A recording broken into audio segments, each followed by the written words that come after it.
de las comunidades. Incluyen aspectos como la familia, grupos de pares y el entorno comunitario. La pobreza y la exclusión social son ejemplos comunes que pueden incrementar la criminalidad. Comprender estos factores es esencial para desarrollar estrategias de prevención efectivas. Un enfoque integral que aborde las dinámicas sociales ayudará a mitigar los riesgos y promover un entorno más seguro para todos. Ya. Los factores de riesgo sociales incluye a la seguridad de las comunidades, ¿sí? Pero efectivamente en la familia y el entorno donde ellos viven, que netamente es los elementos de seguridad, donde ellos se sienten bien, donde yo digo que me puedo salir a la esquina a comprar y no le pasa nada a mi hijo, y comienzo a ver este tipo de cosas. Pero resulta que yo identifico que hay problemas de pobreza o hay exclusión social. Y yo digo, la persona económicamente no tiene, la persona no hace esto, la persona no cumple con esto. Y digo, hay problemas. Y yo identifico que sí hay problemas. ¿Por qué? Porque lamentablemente la pobreza puede hacer que esta persona elija cometer un hecho delictivo. Como yo en algún momento les decía, me quedo sin trabajo y ahora ¿qué hago? No me quieren dar trabajo y ahora ¿qué hago? Eso hace que la persona no por decisión propia, 100% porque la persona es un criminal, sino la persona comete un hecho delictivo por necesidad y a veces puede desencadenar un montón de problemas, porque a la final se dejó robar, listo, no pasó nada, llega a la casa y en el mejor de los casos le detendrán en algún momento. Pero otros, cuando están cometiendo el hecho delictivo, resulta que identifican, sale el policía, tal vez esta persona también está armada, dispara al policía, dispara a las otras personas que están a un lado y el problema es que ya de un robo menor se convirtió en un asesinato. Entonces hay que comprender que las características de los factores sociales son cosas que nosotros tenemos como base importante, como un análisis característico de la economía, sí puede definir muchas cosas. Por eso es que nosotros identificamos, y hay zonas, no solo dentro de Quito, no solo en Guayaquil, no solo en Cuenca, no solo en Sucumbíos, no solo en Tulcán, no solo en Esmeralda, sino a nivel Ecuador, siempre en las ciudades vamos a darnos cuenta que hay la ciudadela donde tienen mucho dinero y los lugares donde tienen poco dinero. Y se dan cuenta y dicen, no, pues la ciudadela que tiene mucho dinero, carrazos. ¿Y qué educación, qué educado es? Y los que no tienen, dices que son malcriados, es que no se portan bien, es que son ladrones, es que son delincuentes. Porque la sociedad etiqueta de esa forma. No entiende la sociedad que no todos tuvieron las mismas oportunidades. Para que salga una persona de ahí, de ese lugar, a un rango medio, va a ser complicado, va a ser difícil.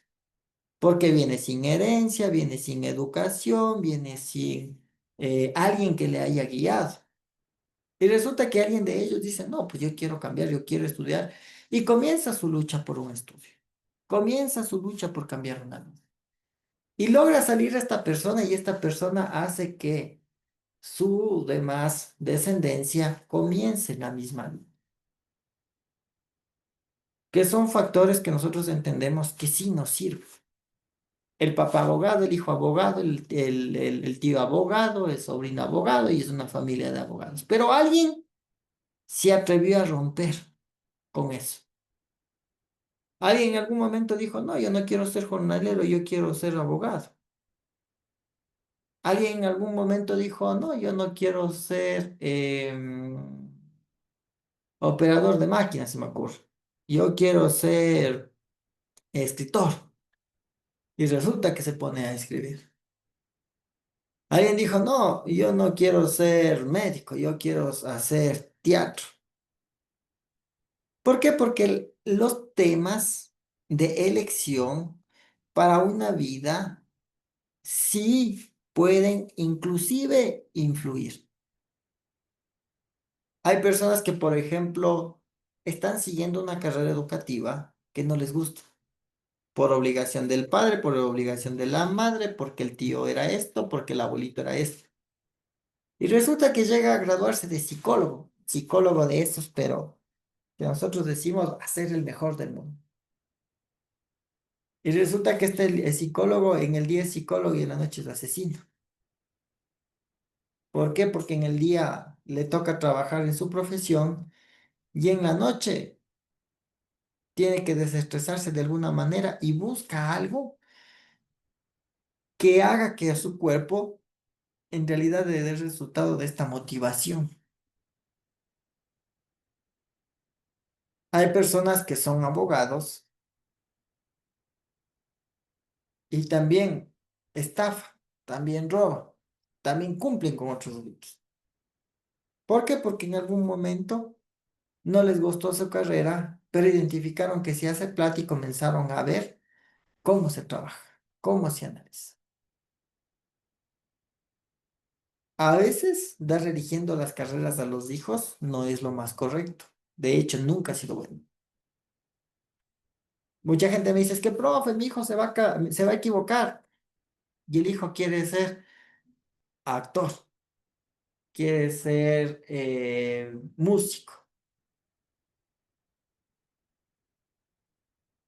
Es que no hay profesión, no hay, perdón, no hay trabajo en esa profesión, profe. Y mi hijo quiere ser artista, como que si fuera alguien conocido.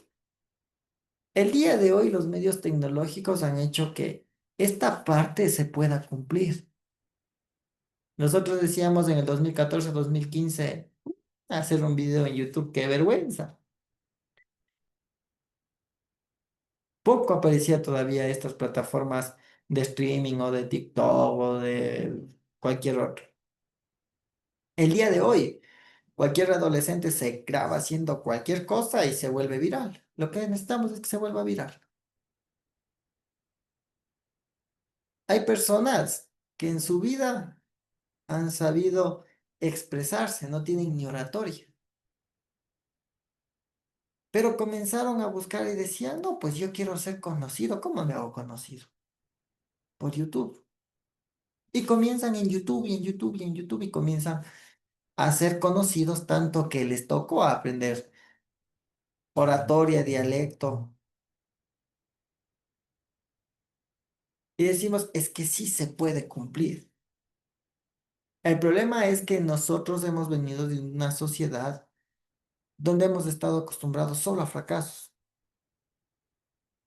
El día de hoy ya se tiene sueños. Y ahí comprendemos que los jóvenes que están con extremos, ¿sí? Recursos, que ya no tienen recursos, tienen excelentes ideas. Hay muchas personas o muchos de streaming o personas que hacen videos.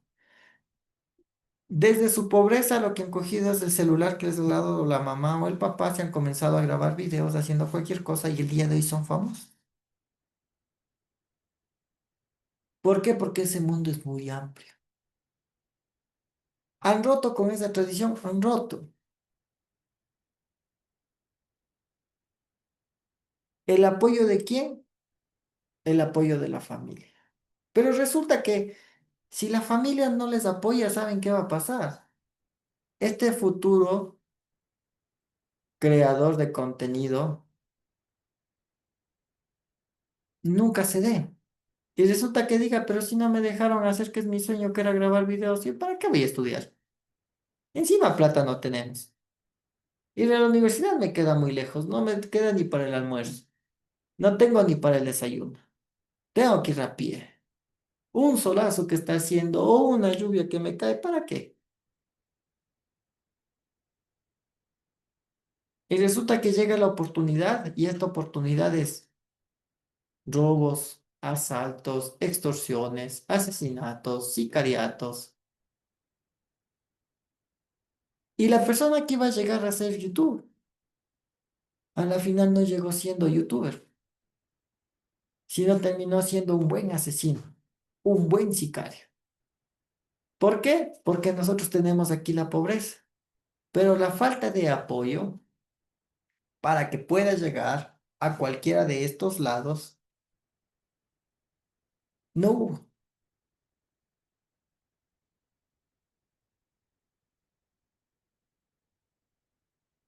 Hay gente que se ha truncado mucho los sueños.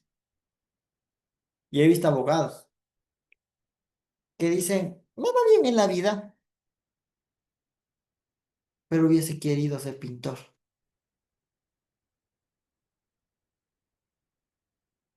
Médicos que dicen, me va bien en la vida, me da plata,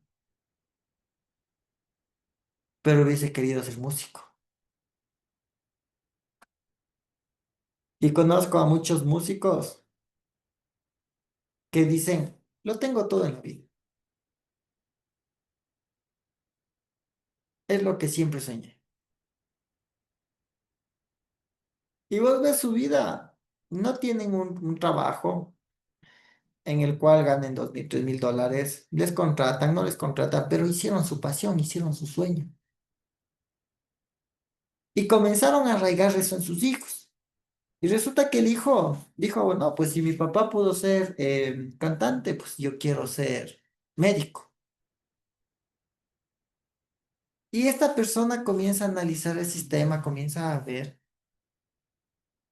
Y resulta que ahí nosotros tenemos los grandes médicos, los grandes abogados, los grandes licenciados, los grandes arquitectos, los grandes ingenieros, los que por convicción, los que por amor a una elección comienzan y terminan graduándose y ellos son los que en realidad hacen ver que vale la pena una carrera. Han logrado romper el vínculo familiar, la pobreza y han cambiado. Hay un artista conocido que tiene, es una canción muy conocida. No tenemos tiempo para poner esta canción, pero resulta que él en algún momento él quería ser jugador profesional.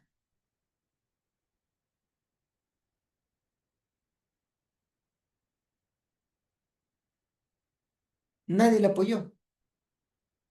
Y no le apoyan porque tuvo una lesión. Y resulta que él tenía como carta B ser cantante. La mamá le apoyó, el padre les abandonó.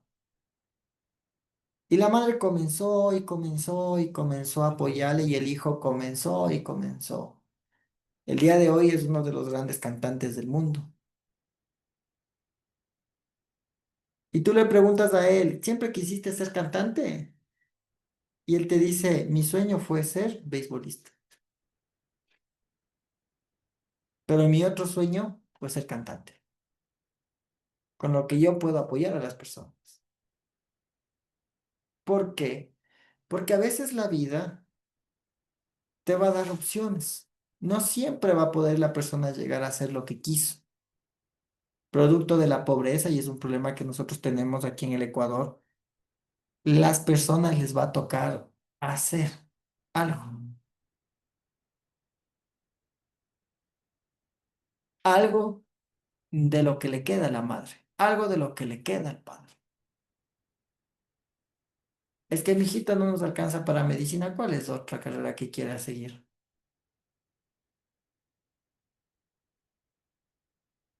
¿Cuál es tu otro sueño? Nosotros comenzamos a identificar cómo la familia apoya. La familia puede ser quien apague la mecha de la criminalidad o puede ser quien ayude a encender más la mecha.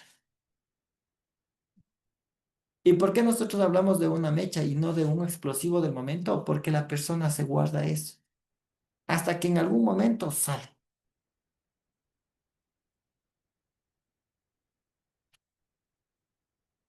Hay algo que mucha gente no ha hablado, que nosotros conocemos dentro de la seguridad, y es la separación o la ruptura de familias. Y mucha gente va a decir, es que, profe, ¿qué nos va a interesar a nosotros? Si se han peleado entre ellos, problema de ellos. Pero en seguridad nosotros sí estudiamos, porque el núcleo familiar debe estar compuesto bien, padre, madre, hijos.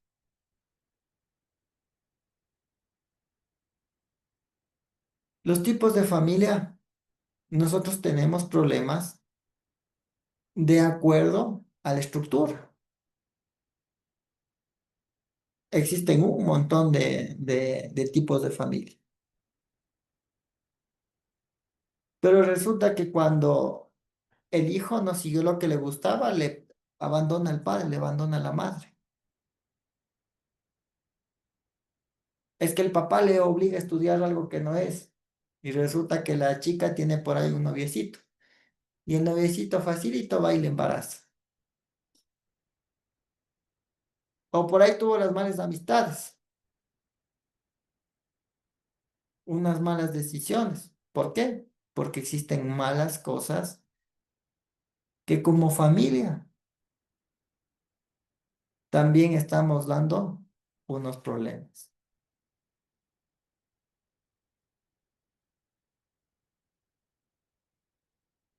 Y aquí vemos los tres factores: la pobreza, la exclusión social y la descomposición familiar.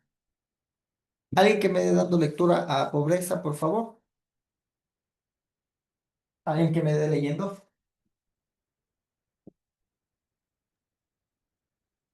Pobreza. La pobreza es un factor social clave que limita acceso a recursos, educación y servicios, aumentando la vulnerabilidad de las comunidades. Ya.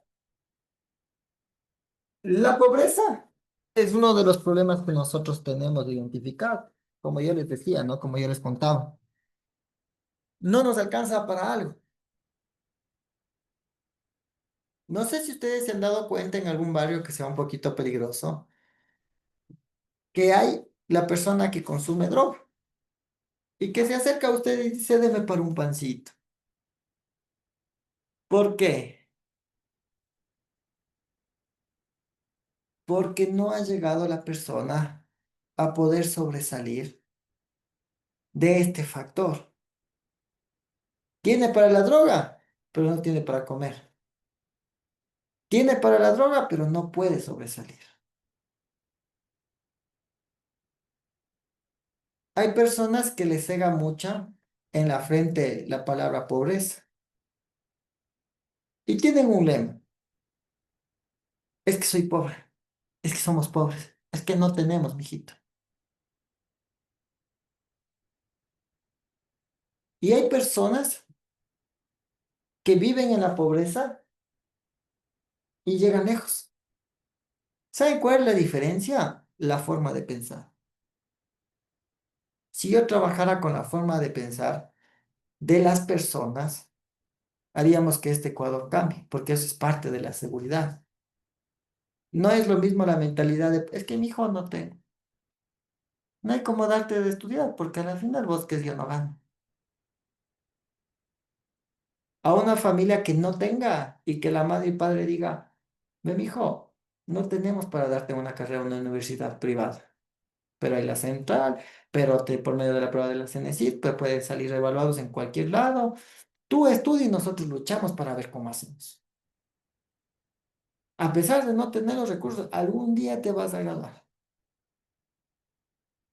Entonces el adolescente, el joven, el niño que quiere, que tiene un futuro, va a decir, no, pues es que mis padres, a pesar de no tener económicamente, se esfuerzan por mis sueños.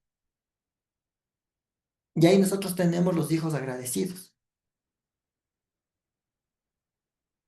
que vamos a tener un montón, ¿no? De factores. Hay algunos hijos que tampoco no son agradecidos, pero a veces el deber del padre es darle la educación a su hijo como deber principal. Que sean agradecidos o no sean agradecidos, bueno, eso ya no son factores que nosotros vamos a estudiar.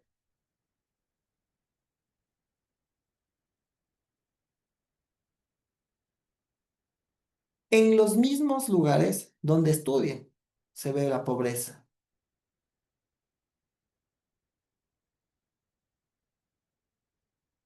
Resulta que en un colegio X de aquí de Quito, que era público, perdón, escuela era de 5 a 7 años, habían unos niños que estaban comiendo. Y alguna vez nosotros fuimos a trabajar y a hacer una dinámica. Llevamos pelotitas de fútbol, jugamos con los niños, y resulta que cada uno de nosotros, éramos 5 personas, ¿no? Dijimos, a ver, cuando tú tenías esa edad, ¿qué hubieras querido tener? ¿Qué hubieras querido comer ese día? Entonces yo levanté la mano y le dije, yo en esa edad hubiese querido que me regalen una pelota. Listo, eran como 15 niños, cada uno pelota, compramos pelotas. Salió una señorita y dijo, en el caso de las mujeres, nosotros una muñequita, pues una muñequita bonita. Llevamos muñequita. Un amigo dijo, yo de comer hubiese querido pastel. Compramos pastel. Otro amigo dijo, yo hubiese querido helado. A mí siempre me gusta el helado.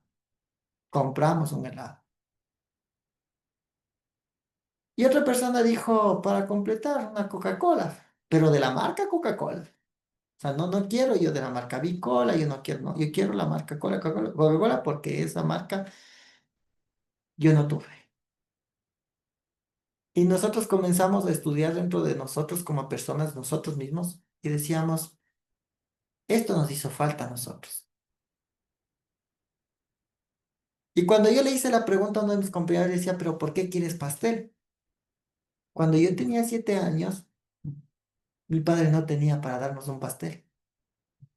Y yo veía cómo mis amigos comían en sus cumpleaños, y a mí nunca me soplaron las velas. Yo llegué a graduarme de policía, y la primera vez que me soplaron las velas fueron mis compañeros policías. Le pregunté a la otra compañera, ¿por qué usted una muñequita? Yo nunca tuve una muñeca. A mí nunca me regalaron una muñeca nueva. Yo vengo de una familia donde todo se heredaba. A mí me dieron los uniformes de mi hermana, las muñecas de mi hermana, los zapatos de mi hermana y nunca me compraron nada. ¿Por qué el helado? No nos alcanzaba para el helado. ¿Por qué la Coca-Cola? Y mi compañero me decía, compraban cualquier tipo de cosa. Nos daban limonada, nos daban coladita, pero nunca mi mamá o mi papá nos dieron una Coca-Cola, porque para nosotros el símbolo de una Coca-Cola era riqueza. Y cuando me preguntaron a mí por qué pelota, yo entendí que mi vida fue diferente. Yo les decía, cuando tenía de 5 a 7 años, mi padre me regaló una pelota y me quería, y quería a mi padre que sea futbolista. No me gustó mucho ese tema y siempre me regalaba pelotas. Y yo creo que para mí mi mejor regalo fue una pelota. Era una historia diferente a ellos. El no tener al tener. Y resulta que cuando fuimos nosotros con estos regalos y les dimos a los muchachos después de hacer una dinámica, Habían muchos niños que por primera vez comían un pastel, que por primera vez tenían una muñequita nueva, una pelota nueva, que probaban lo que es el helado. Y nosotros decíamos, ¿qué nivel de pobreza estamos viviendo en el Ecuador?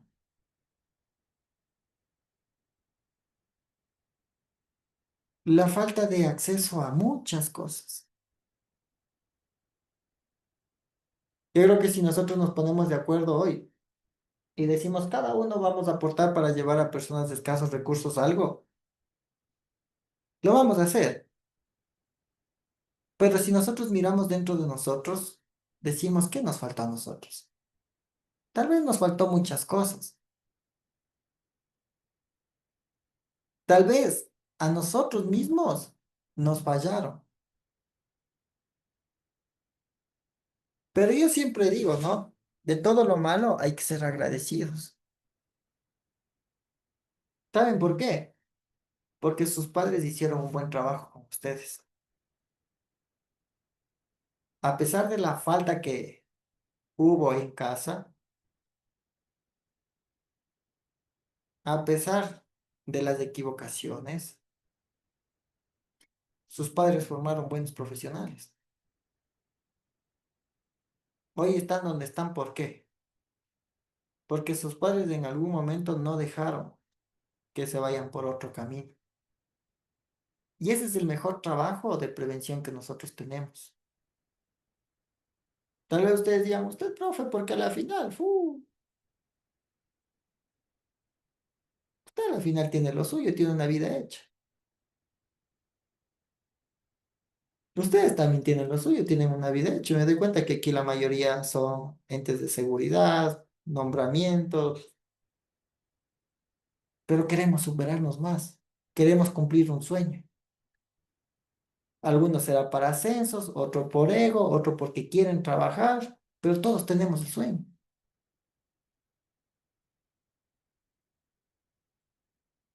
Nuestros padres hicieron y cumplieron con lo que nosotros necesitábamos. Y eso hizo que el día de hoy todos estemos aquí y no seamos delincuentes. Ellos nos previnieron, sí, previnieron. Formaron hijos con conductas diferentes, valores diferentes, ética diferente, pero bueno. Y es como se trabaja la prevención, identificar. A pesar de la pobreza se puede criar o se puede crear gente que esté bien, gente que cumpla con lo que queremos como sociedad. Buenos profesionales, buenas personas.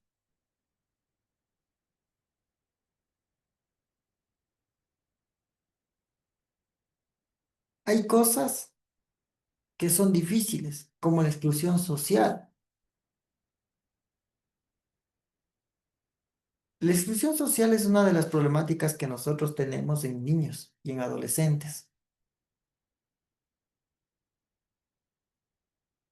Es que al niño como tiene plata le mandan Doritos, un plátano y un jugo. Y el niño que no tiene llega con un sanduchito de huevo y la mamá en la casa le ha hecho un jugo de tomate de árbol. Y el niño de por sí, como no tiene una educación fundamentada o bien fuerte, comienza a hacer bullying al niño que no tiene. Y no entiende que esa comida tal vez pudo haber sido la comida de todo el día del niño.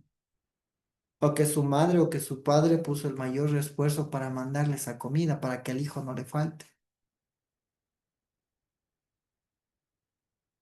Y son factores que nosotros vamos a entender que lamentablemente vamos a mirar. Porque van a decir, no, pues para representación de la escuela, vamos a mandar al que tenga un uniforme bien puesto, bien peinadito, bien limpiecito. Y van a mandar al que sí tiene económicamente, porque él sí tiene un buen uniforme, ese está muy limpio, y al otro le van a dejar ahí. Es que tú no, quédate nomás atrás. Y aquí mucha gente entiende mal, porque pobreza no es símbolo de suciedad. Mucha gente dice, ah, es que es pobre porque está sucio. Todos los mecánicos serán pobres toditos.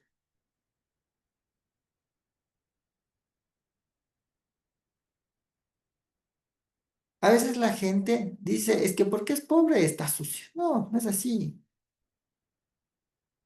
Debemos comprender bien cuáles sí son los factores. Y ese es un problema, ¿no? Que esté en pobreza y esté sucio. Y he visto muchas personas que, a pesar de su pobreza, tienen una casa impecable, mejor que hasta la de uno. Muy ordenado, muy limpio, muy aceptable.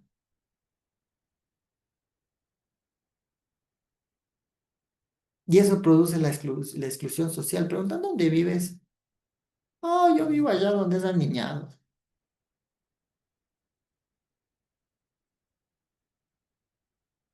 Nosotros damos a conocer a nuestros hijos la pobreza o la parte económica. En alguna ocasión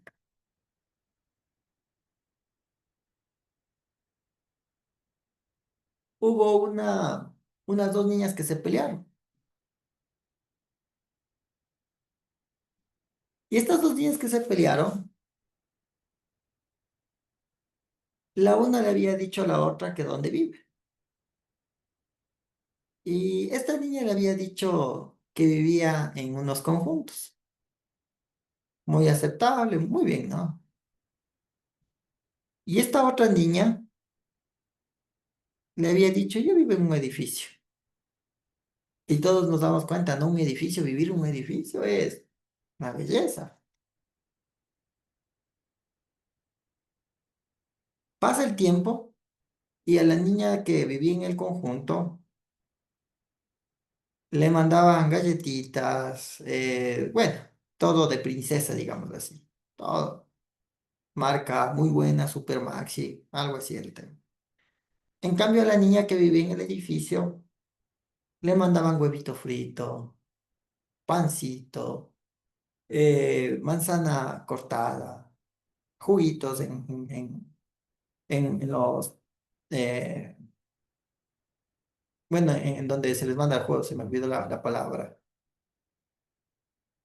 Y la una niña le decía a la otra, pero ¿cómo vives en un edificio y no tienes ni para comer? Y resulta que esta niña que tenía todo, lo que hizo es coger y botarle el plato de comida a la otra niña y se fueron de pelea. Llegaron los padres y dentro de esas preguntas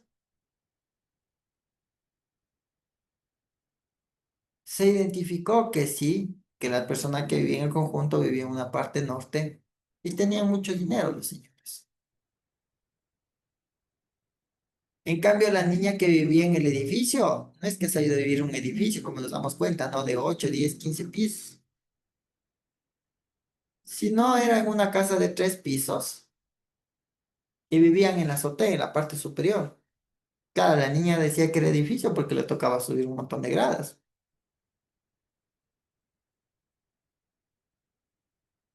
Y eso produjo problemas.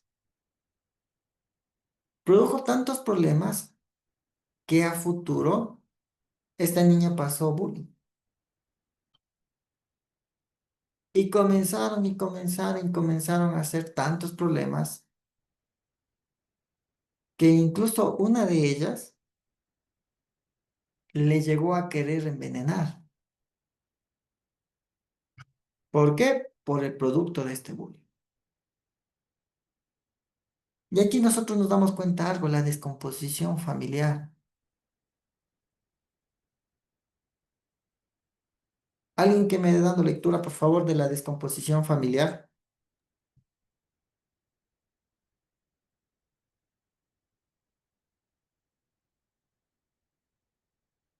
Descomposición familiar. La descomposición familiar marcada por unas rupturas o inestabilidad afecta gravemente la cohesión social y el bienestar de los individuos, contribuyendo a altos niveles de riesgo. Aquí nosotros damos cuenta que después de este problema que yo les cuento, también vino la familia. Y la familia decía, no, ¿cómo te vas a sentar al lado de esta? ¿Cómo vamos a estudiar en la misma escuela que esta? Ni para pegar, ni para, perdón, para pagar la pensión tiene.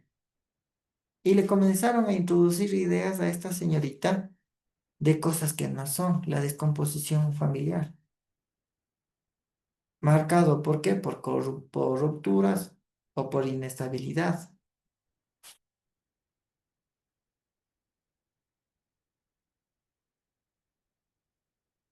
¿Se acuerdan que habíamos hablado en algún momento la cohesión social? Que yo les decía, ¿qué es la cohesión?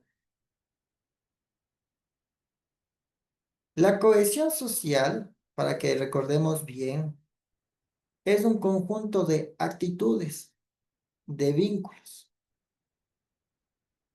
de mecanismos, de formas o cosas que hacen que las personas sean solidarios, integren a las personas y participen los individuos en algo. Entonces, si se rompe, ya no van a ser colaboradores, ya van a ser destructores de una sociedad.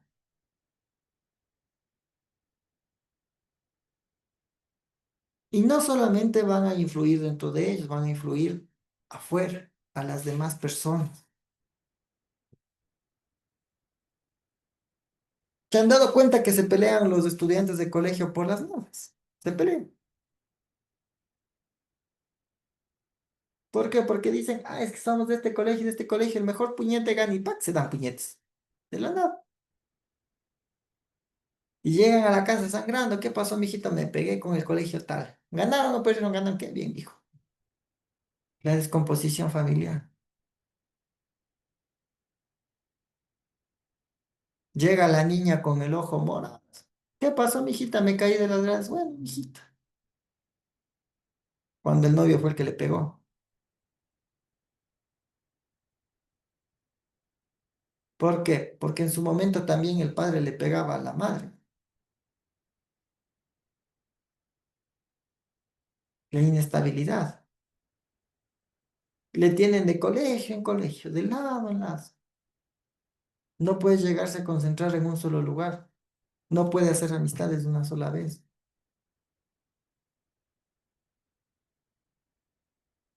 Es que el padre coge y dice, no, a la final ya no quiero vivir con ustedes, me voy. Rupturas amorosas, rupturas familiares. Se queda la madre con el niño y el niño, pero es la fotografía del padre. Disculpen. Y la madre le comienza a tratar mal al niño porque es igualito el padre.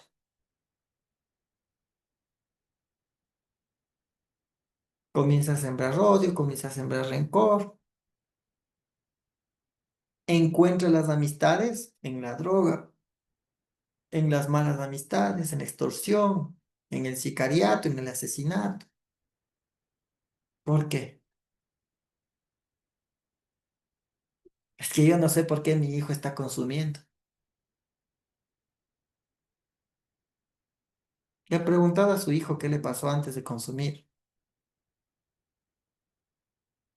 Que mi hijo es malcriado. Le ha preguntado a su hijo qué está pasando.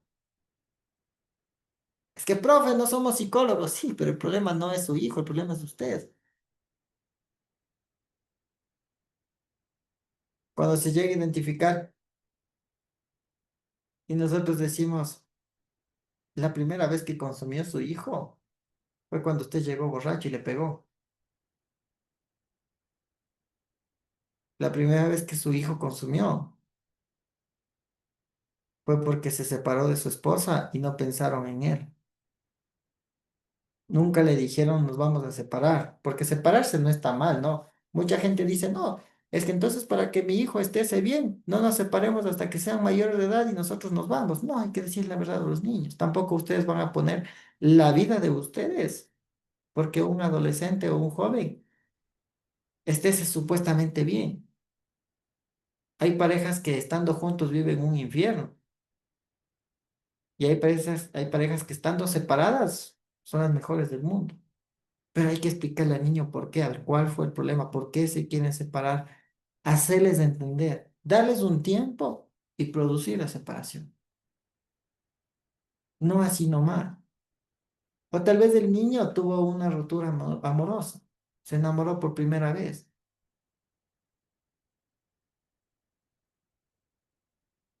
Y aquí vienen varios problemas que nosotros identificamos y decimos, pero es que enamorarse joven está bien. Muchos de ustedes, ¿no? ¿A qué edad se enamoraron la primera vez? 12, 13, 14 años ya estaban atrás viéndole a alguna amiga. Y el niño también tiene las mismas características, también tiene el mismo derecho.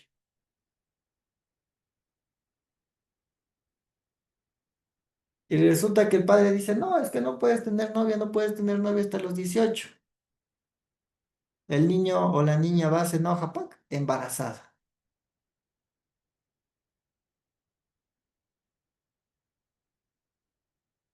O resulta que dice, no, yo no quiero que vos estés con ese niñito. No, ese niñito. Ni quiero saber que tienes novio. Al siguiente día desaparecida la niña. Se le ha llevado una banda de secuestradores. Vendieron los órganos de los niños.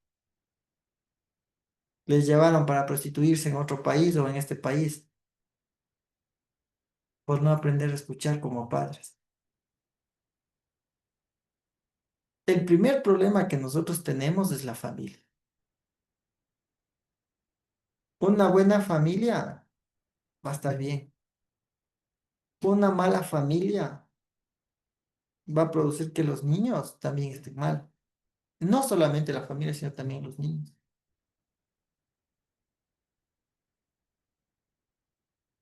No solamente en el ámbito de seguridad de trabajo, sino también en el ámbito de la criminología educativa.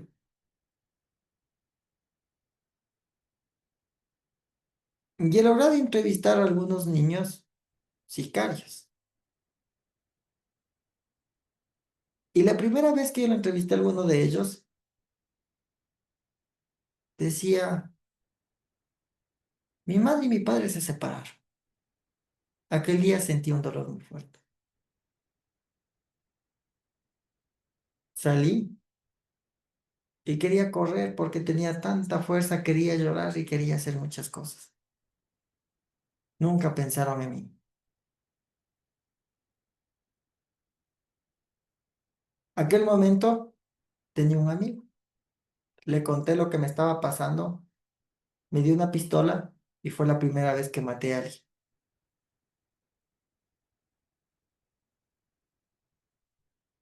Desde aquel día, para desestresarme, para estar bien, yo tengo que matar a alguien.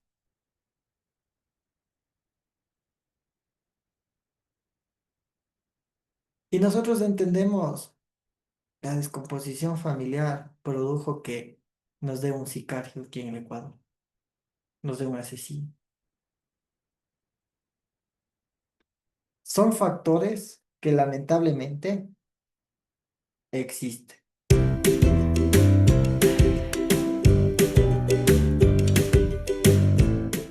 El alcohol tiene efectos más graves en los adolescentes que en los adultos.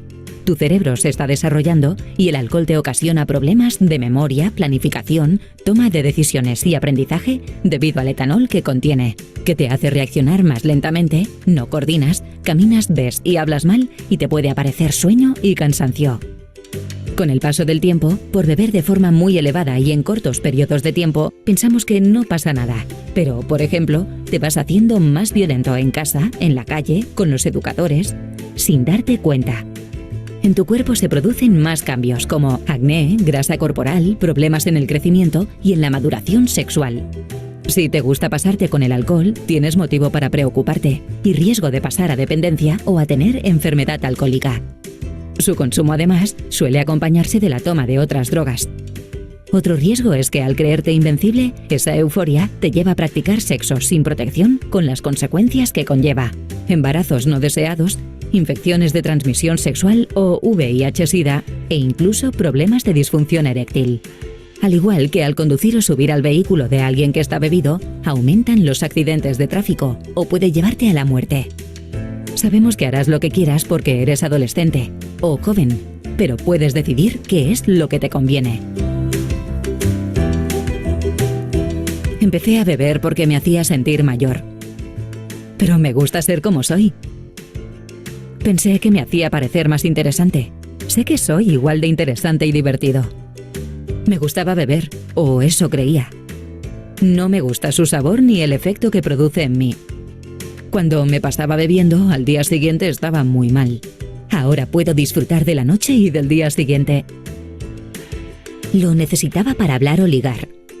Soy ingenioso, tengo iniciativa y puedo hablar de todo. La única opción para pasar un buen rato con los amigos es beber. Existen más alternativas de ocio. Consumiendo alcohol gastaba mucho dinero.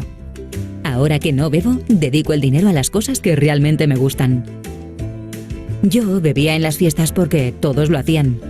Tengo personalidad y no necesito beber para seguir de fiesta. Pensé que beber no afectaría a mi cuerpo, pero el beber daña el cuerpo, provocando vómitos, dolores de cabeza, broncas. Además afecta tu crecimiento y a la larga puedes depender de él, incluso tener una enfermedad alcohólica. Si no bebes, el daño para tu salud es cero.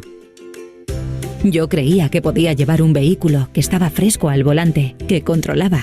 No mantienes el control del coche, no estás fresco y te lleva a tener un accidente de tráfico. Creía que no afectaba a mi cerebro. Hace desaparecer neuronas que están en desarrollo, por lo que no es necesario para mí. Los menores no pueden beber alcohol. Es posible divertirse sin alcohol. Confía en ti, que no te lo impongan. Decídelo tú.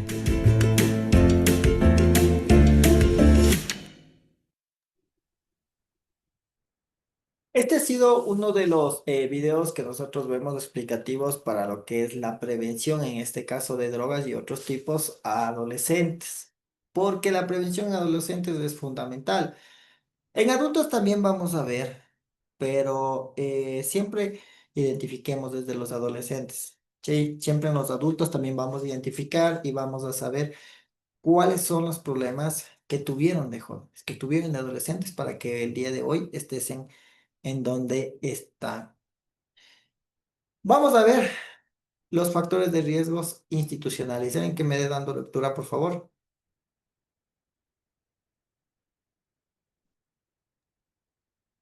Los factores de riesgo institucionales se refieren a las debilidades o fallas dentro de organizaciones y sistemas que pueden aumentar la inseguridad y vulnerabilidad en las comunidades. Estos pueden incluir la falta de presencia policial, la corrupción en instituciones y la ineficiencia de los sistemas educativos. Es crucial reconocer cómo estos factores influyen en el entorno social, ya que pueden agravar las condiciones de riesgo y limitar las oportunidades de protección y prevención efectiva. Ya. Uno de los problemas que nosotros tenemos son las instituciones. ¿Por qué? Porque dentro de las instituciones hay problemas, que es la corrupción. Hemos identificado la corrupción, hemos identificado un montón.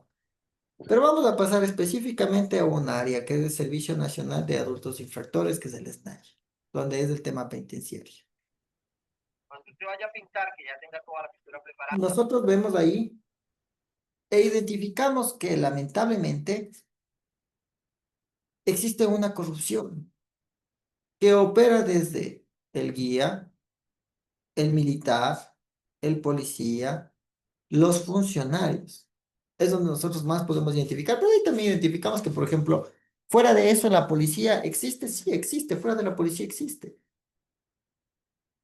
Dentro de la institución policial existe, sí existe. Servicios pasivos, servicio activo. Militar, servicio pasivo, servicio activo. Municipios, servicios. También existe. Cualquier tipo de servicios, pago de agua, pago de luz, que para hacer un trámite, que para el permiso de los bomberos, todo eso. Puede producir inseguridades, perdón, sí, la inseguridad, sí, puede ser un problema muy grande. Vulnerabilidad. La corrupción ha hecho que falte muchas cosas. Hay corrupción policial, es que mañana vamos a pasar un kilito de droga, de una manito para que mañana estén los policías. Listo. Vamos a pasar un cargamentito, de una mano. Listo.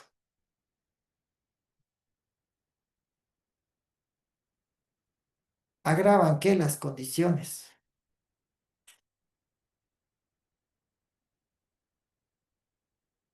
La presencia policial, corrupción de instituciones, los sistemas educativos deficientes.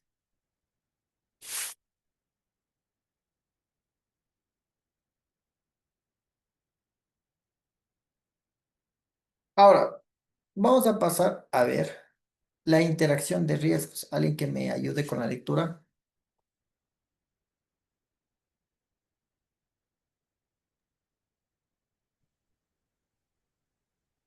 La interacción entre los factores de riesgo individuales, sociales e institucionales pueden amplificar la vulnerabilidad de las comunidades. Por ejemplo, una persona con antecedentes de violencia, factores individual que vive en una familia disfuncional, factor social puede enfrentar mayores riesgos. Además, la falta de recursos en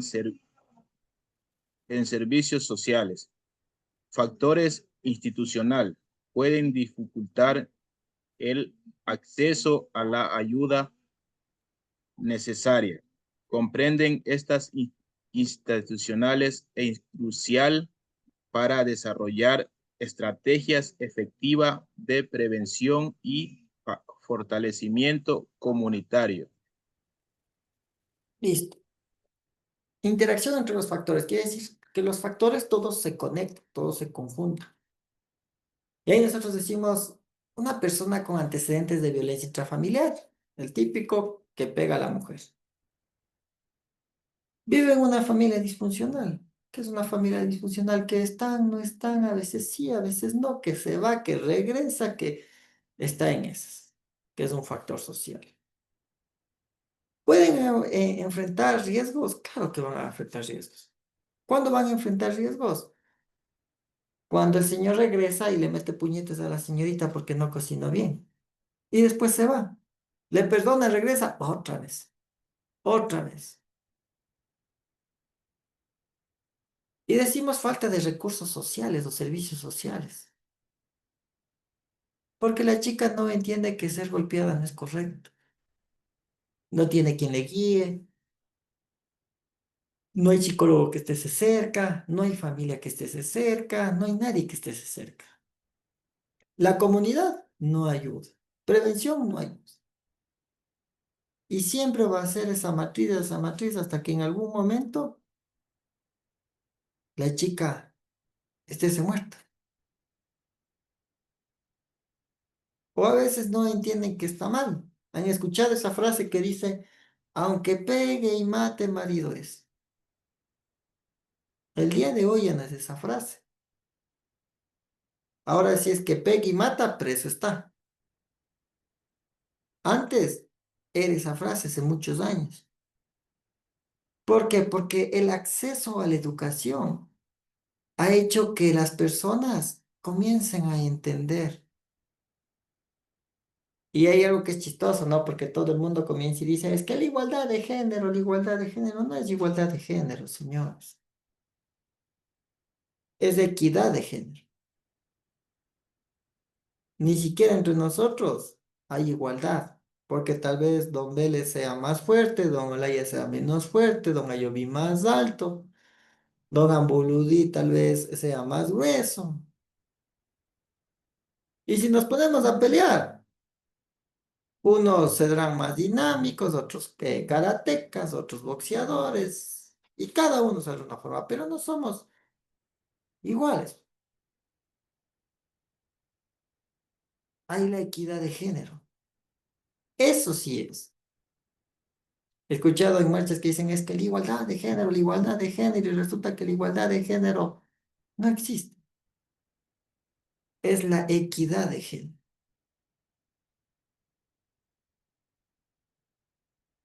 Identificar bien cómo trabajan todos los problemas es donde nosotros vamos a tener un buen resultado. El hombre que es golpeado. Resulta que la mujer le mete unas pisas y el hombre aguanta, aguanta, aguanta, aguanta, aguanta, aguanta y aguanta. Pasa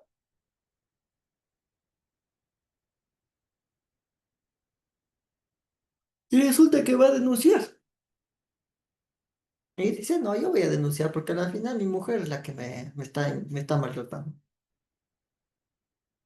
Llega donde el fiscal de turno o donde el asistente del fiscal y dice, vengo a denunciar a mi mujer. Claro, ¿cuál es el delito? Violencia intrafamiliar. Usted, usted siendo hombre, se deja pegar de su mujer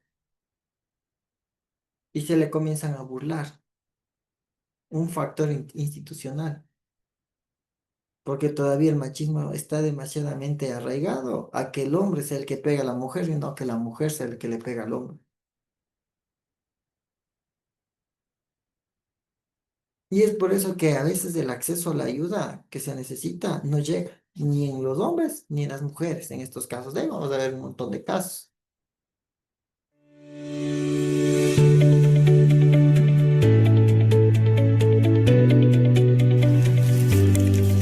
Hola, ¿te suena la frase ahogado el niño se tapa el pozo? En la vida se presentan situaciones que si no se atienden pueden terminar en tragedias o eventos que te dañen. Podemos anticiparnos para que no suceda y a esto se le llama prevención. Una de las formas para hacer prevención en la comunidad es crear relaciones en donde se pueda hablar de los problemas y de las necesidades, para encontrar soluciones conjuntas para la convivencia armónica. Platica con tus vecinos. Organiza un grupo de WhatsApp en donde se comunique cualquier situación que pueda volverse un peligro. Ocupémonos del presente para mejorar el futuro. Hasta la próxima.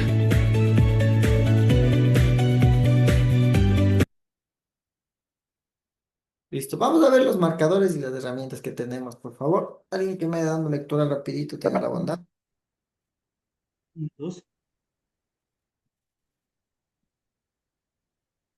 Indicadores y herramientas.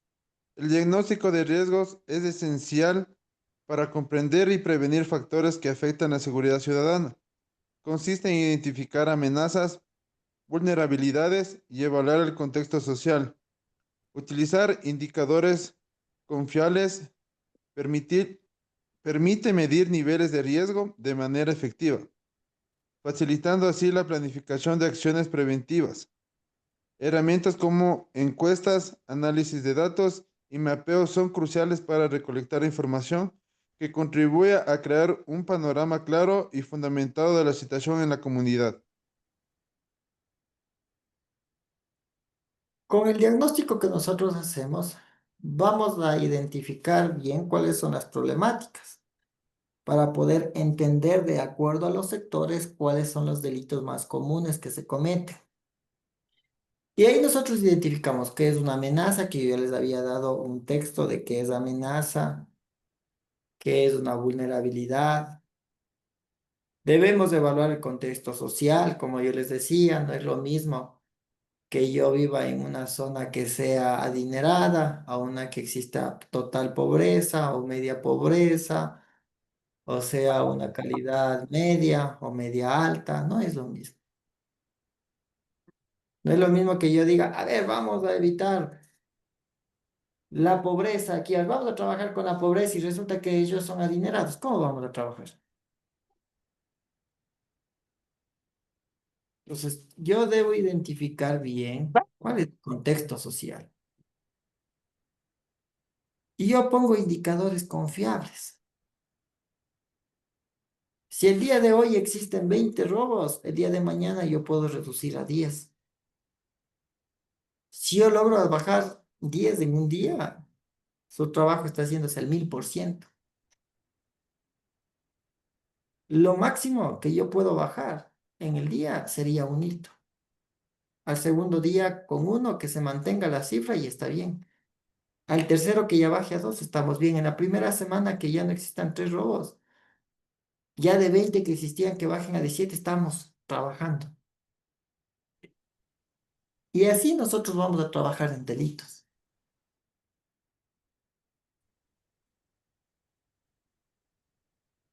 Así nosotros vamos a identificar cuáles son las prevenciones que nos sirven en cada uno de los delitos. Pero vamos a identificar cuál es el delito. Y aquí vamos a utilizar encuestas, análisis de datos, mapeos. Encuestas, las encuestas no deben llevar nombres y apellidos de las personas, porque a veces la persona porque dice, no, pues que yo pongo mi nombre y mi apellido y resulta que se van a dar cuenta que soy yo. Hay que cambiar. El análisis de datos, claro, de lo que me dan, yo debo identificar, a ver, cuál es la problemática. El mapeo, yo creo un mapa y yo digo, a ver, esta señora vive en este sector, este, en este sector, este, en este sector, este, en este sector, este, en este sector. A ver, el problema de acá es el narco, el micro, violencia. Y comienza a sumar, a ver, tanto, tanto, tanto. Yo, ¿qué haría por aquí? ¿Qué haría por acá? ¿Qué haría? Y yo ya tengo, ¿qué? Un mapa donde yo ya sé dónde son los sitios calientes, sitios estratégicos, sitios de seguridad, todo voy a tener. ¿En función de quién? En función del ciudadano, porque de ellos nosotros dependemos, de lo que me diga el ciudadano, de eso yo dependo. El chisme, más o menos, como saben decir, es que profes el chisme, sí, más o menos por eso. Es identificar este tipo de riesgos. Y de aquí vemos las tasas de criminalidad, lo que nosotros vamos a sacar. Informes de violencia, también debemos sacar. Y los índices de vulnerabilidad social, Oh, Dios mío. que nos van a hacer, Hola. que nos va a servir para identificar todo esto. La criminalidad sí está alta, la violencia sí está alta, la vulnerabilidad social, ¿cómo están? Con cada uno yo voy identificando y voy trabajando con una prevención. ¿Cómo lo hacemos? Con cuestionarios que yo ya les decía, encuestas, preguntas. ¿A quién? A personas específicas del barrio que yo voy a trabajar. Todos ellos que me puedan ayudar. Todos aquellos que están preocupados por la seguridad, no los despreocupados por la seguridad, porque están despreocupados, me van a decir, no, es que al final a mí no me interesa. Pero los que están preocupados, ellos sí me van a dar datos sólidos. Y de ahí yo voy a analizar todos, que viene el análisis de datos y estadísticas.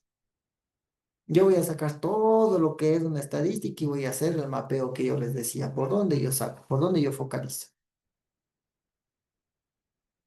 El mapa de riesgos me va a servir para yo identificar dónde yo debo trabajar, dónde yo hago el mapa, por qué parte van a las personas a, a tener más acceso o menos acceso, dónde yo debo prevenir, pero yo debo crear el mapa a base de qué, de lo que me dice la comunidad, encuestas, números, índices. Yo voy creando ese mapita. De acuerdo a lo que ustedes hagan, este mapa va a ser una respuesta. Si es que yo logro llevarme bien con la sociedad o con la comunidad y confían en mí, yo voy a tener un mapa de riesgos excelente. Pero si no confían en mí, yo impongo, yo hago malas cosas, la gente me va a mentir, yo voy a tener un mapa de riesgos malísimo. Y para nada me va a servir una prevención.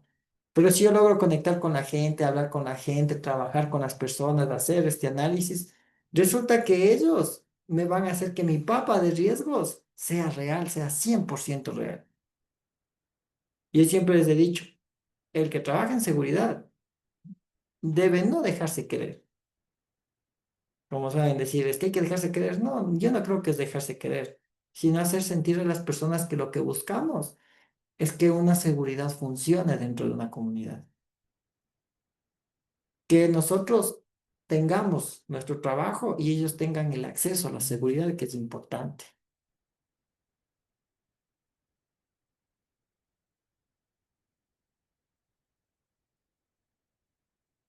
Después de haber entendido esto, como resumen y conclusión, yo les diría que identificar las zonas, trabajar con los ciudadanos es importante para crear este mapa. Trabajar con la prevención, identificar, poder hacer este análisis, porque la prevención en los riesgos, al menos en la seguridad, es importante. A mayor prevención, menos hechos delictivos se van a cometer. Tratemos de guiar bien, de analizar bien y de cumplir con cada una de las características que necesitamos. Y seamos unos entes que trabajemos en ayuda a la seguridad. Si ustedes están en una postura, en un cargo, donde pueden comenzar a trabajar la seguridad, yo les diría que lo hagan. Comiencen a desarrollar esto de la seguridad en sus comunidades, en sus familias, en sus sectores.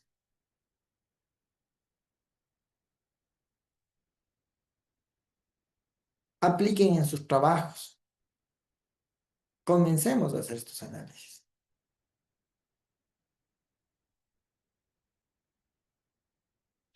¿Preguntas, dudas en esta clase? ¿Alguien? De mi parte, no, magíster, todo comprendido. ¿Ha quedado claro todo? Magíster, yo igual sí tengo claro la clase de hoy.